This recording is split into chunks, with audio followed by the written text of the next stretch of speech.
Yes, trailer footage. Yes, with annotations because trailers like to do that a lot when they lead. They have like this thing like watch the next trailer. It's annoying, but just get over it, okay?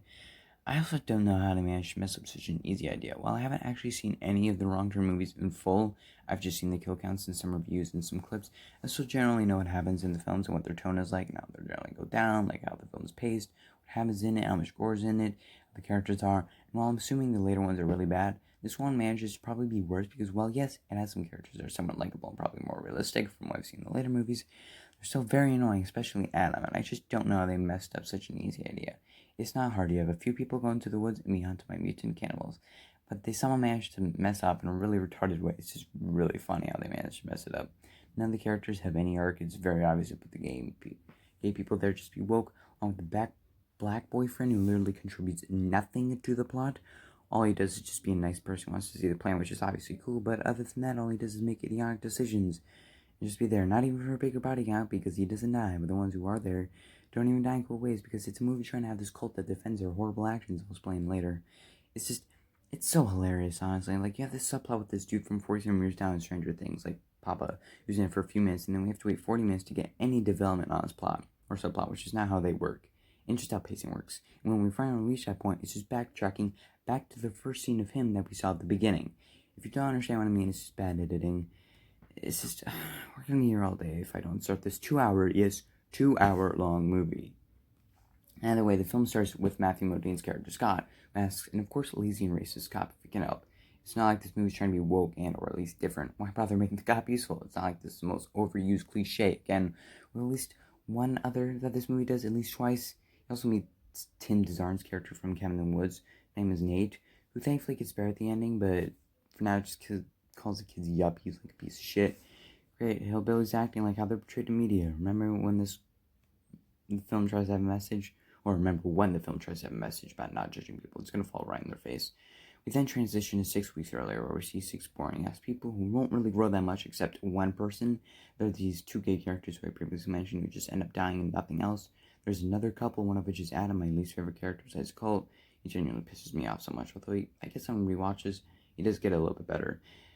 And there's like the other girl, who's Adam's girlfriend, who also force feeds girl power in the one and only time, which is cringe and just forcefully done, even though this girl proves herself, like the main character Jen. We don't need to be told this movie, oh, and someone's watching them, creepy.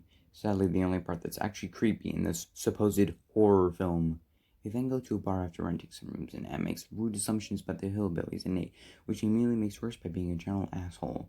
Yeah, that's really gonna help your case, saying they're the problem with the world and shiz if your generation didn't fuck us over. And even if not, you're making assumptions yourself, or even if you're not. I know this film is trying to show both sides' assumptions, but it's annoying when later that those assumptions are supposed to be incorrect, despite them being correct. Then Jen fires back in one of her smart moments, not being sarcastic when I say that, even if it seems like it. Proves how they all have jobs and aren't the problem with this world, except for Jen, but she has 2 degrees in like art and dance or something like that. Doesn't know what to do with her life. And there's a part with Nate's yellowing eyes that actually comes back later in a nice way, so that's cool. When the six leave, they find one of the people from the bar near their car being really strange, and Adam does get pissed and annoyed in a totally justified move. It seriously makes people think they're gonna try and break into their car just staying right next to and looking inside. That's what criminals do, or not really subtle ones. Oh, and it turns out they're a cult person.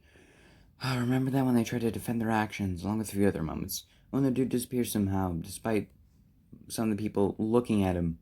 Are you serious, movie? Like, it's just, oh my god. This is the other stupid cliche that I mentioned. Like I said, it's not the last time it's done. We're only 12 minutes and we better hurry this up at least a little bit. We then see Darius talk to Jen about how he wants a community where people are valued on their character among other things, instead of money or race. Remember that for a seemingly smart but moronic decision he makes later. Then it's to kiss someone who might be that same dude from the car incident watches him. Remember this. Okay, just at this point, just probably write a list of things. I probably won't remember all these myself. Jen, Jen goes out for a walk and sees an adult and kid out in the open with some trinkets. Remember this? I'm sorry, it's just, there's so many things. I'll promise I'll come back to them. The main six leave on a hike for Appalachian Trail where we hear the awesome music and see the awesome cinematography. Seriously, aside from some good acting and good kills, these are like the only things holding this film up.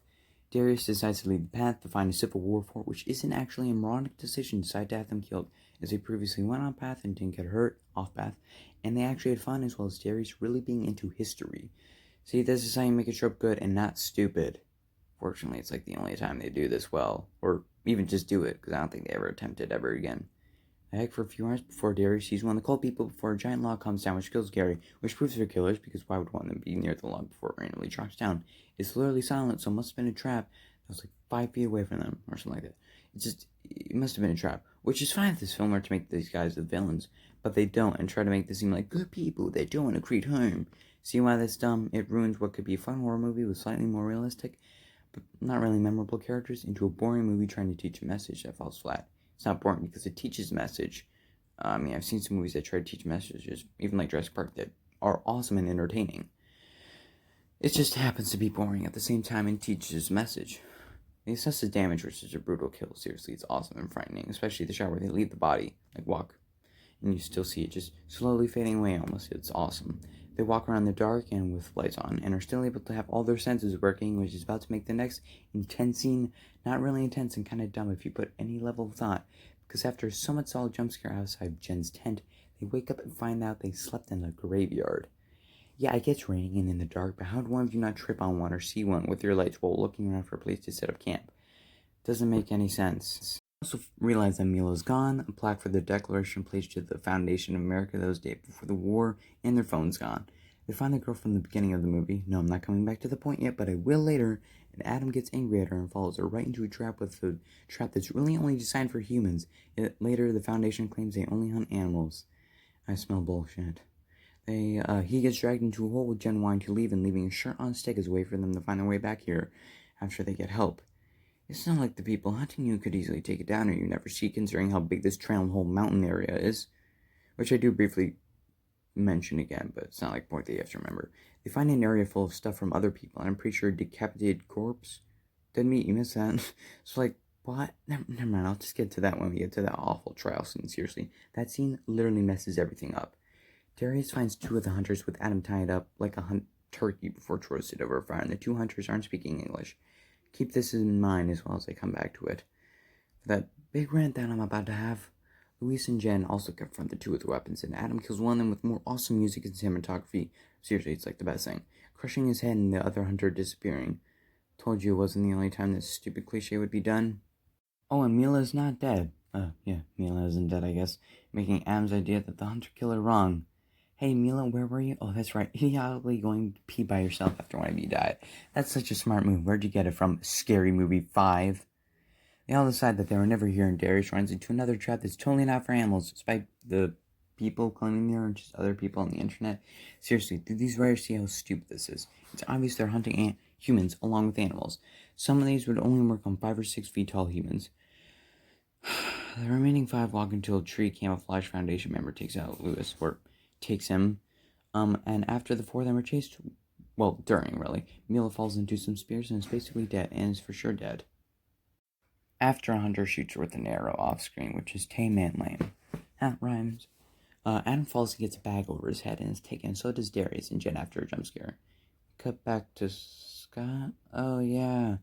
Remember when he was in this movie as a subplot 40 minutes ago? aka meaning we're over a third of the way into this movie since it's an hour and 15 minutes, not 2 hours. And that's excluding credits, but well, close enough. That's not how good pacing works. Honestly, the whole 40-minute part feels like an extended intro that reminds me of the one Friday the 13th, 2009, but almost twice as long. Seriously, does no one see how these two seem so similar in pacing? It's like the plot isn't really moving. It's just kind of like the before part, where the plot really feels like it's set in motion during the trial scene, basically. But this is just to see Scott and his wife, Steph wife, I'm assuming, and his 2 sons, and that's it. Jen wakes up and finds the other 3 and are led to a part in the Foundation's town into a scene that I can't wait to explain how it completely ruins the film. It's the trial scene. It's just really, really stupid.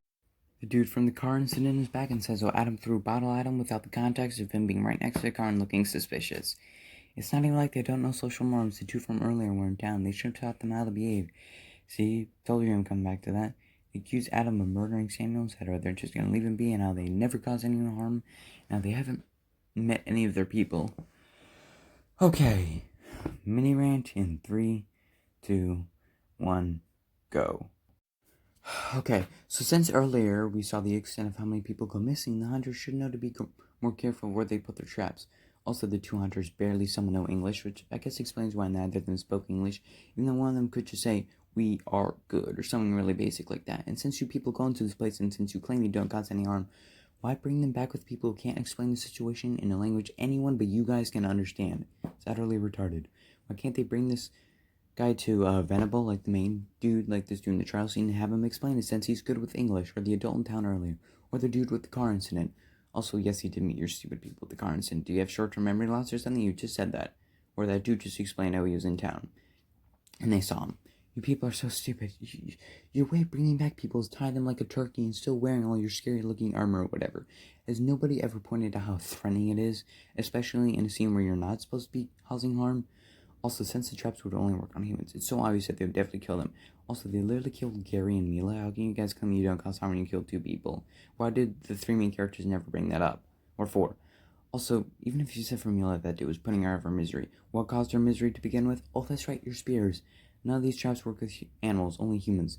They're also really narcissistic to think they can have their own trial and laws, which are quite brutal, as we see later. Put these traps all over the place. We don't know how far the distance is between each trap. It's a long ways away, so they think they own a huge piece of land, which is just pathetic. All these idiots did was cause them harm and act in threatening ways. You guys want people to stop going off the trail and stumbling into your territory, as you claim it is? Maybe don't live so close to this area and set up farther away in a really secluded area of the woods. Okay, mini rant over.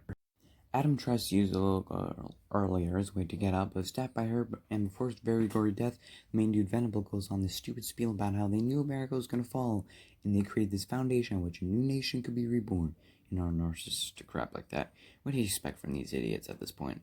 Venable even genuinely asks whose world is more barbaric, right before he smashes in Adam's face or crushes it. I don't know, but either way the answer is obvious. His world. They have brutal laws.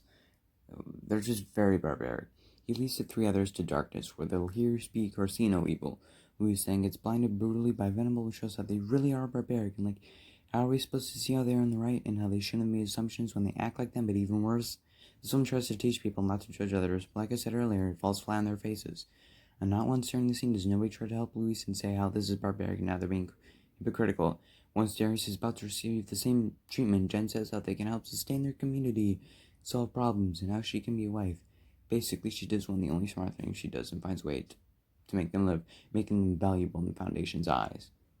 Darius gets whisked away by two Viking-looking people, and Jen goes into a house and finds out the leader himself, Venable, needs wife, and I think they do it, but like forcefully, so again, not making a great case, Venable.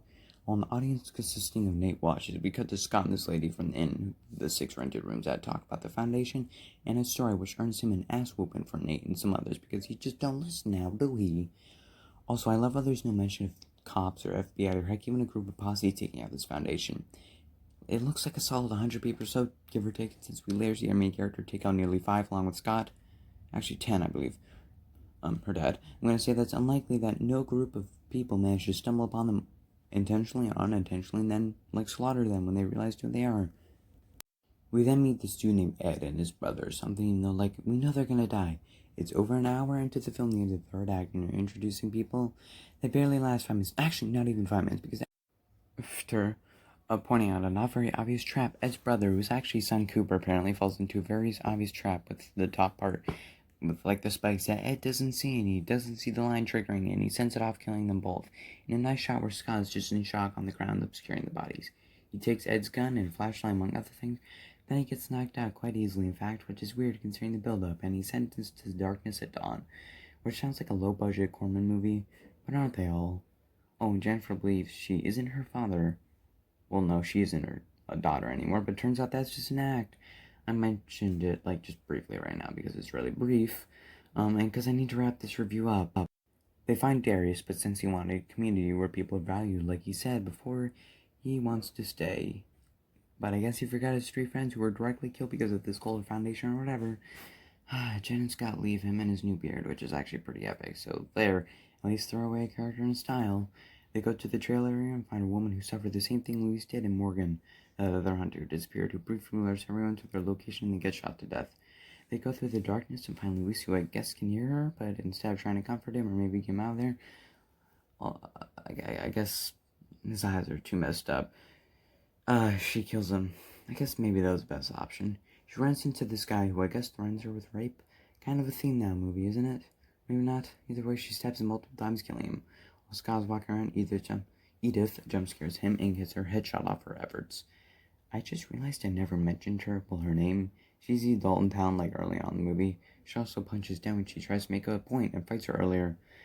Like I said, I gotta wrap this up. Another person wearing a skull's manual tries to attack Scott and Jen, but Jen shoots him or her twice with arrows, because I guess she's good at that now. They walk around with Scott picking up that person's epic battle axe, but are surrounded by Nate and 3 others who might have been part of his ass beating. Don't know. Nate says with us to send his ass packing and that the yellow in his eyes was his liver turning on him, and thanks Jen for that. See, I told you that would come back in a nice way. One of Nate's posse gets stabbed, and so does Jen, but she doesn't die. She's the final girl after all. Nate and 2 others, and the other 2 shoot the killer, but it's ultimately Scott who kills him with his battle axe with no blood. Yeah, really gore film, that's right. 5 gets to Nate's truck, or truck one of them owns, and throw a Molotov cocktail, I believe, a Venable who takes off his epic skull mask for, no reason. Okay. The film ends with Nate drinking something that is his great Uncle Willie's recipe that Scott and Jen don't have, and some more great shots of music that really immerses me. Seriously pisses me off while they compensate for a bad script and with awesome cinematography and music. Except that's not the ending, but close to it. We're almost done. I know it's painful. Jen and Scott talk about blueprints in an inbred cannibal movie, and I guess a reference to the Wrong Turn movies. Sadly, one of the only things that connects them. Guess what? That's not the only sad thing, because what's sadder is that this official ending got accepted. Turns out Venable and this girl managed to, or that young girl from earlier managed to track Jen down and get an RV, which she willingly goes in after a fake-out fight with weird blood. Oh, and Jen's pregnant. So you still want me to think this foundation doesn't cause harm? This ending would be shit, but thankfully it doesn't end like that. It gets worse, because the RV crashes a car yet nobody hears despite it being in a big neighborhood in the afternoon. At least it looks like it, and even after presumably Venable and the 3 others are killed, nobody hears or sees this carnage and destruction as Jen and that little girl with Edith at the town the beginning leave as a credit roll with 2 people for sure killed, doing a very good dead person impression for like 2 or 3 minutes. Good job, guys. No good job, Alan Bean McElroy. I see what you wanted to do, which was cool and some parts are amazing, but the trial scene just really messes it up, makes the logic just fall flat on its face. The 40-minute part feels like the first 5 minutes of a movie, with no plot or character development, meaning it takes basically an hour for stuff to get going, with 40 minutes left of actual movie, not including credits. It feels bloated, it's not very fun, nobody is really memorable, or they are memorable, but not for good reasons. Honestly, Scott's subplot is just kind of pointless. I did kind of feel bad for him, but like, it was just horribly paced. The kills weren't really fun. They tried to like justify their murder, but like it didn't make any semblance of sense. Okay, well that was my review. Hopefully I didn't stumble that much. Hope you enjoyed. Check out the film if you want. It's not that great. It's actually quite bad, but I guess it's kind of enjoyable. It's kind of a chore to get through, but at least some parts are kind of enjoyable. At least some ideas are pretty interesting. It just falls flat in a lot of ways, but the cinematography and music are almost worth buying it for. Hope you enjoyed. Excuse me, and I'll see you in the next video. Bye-bye.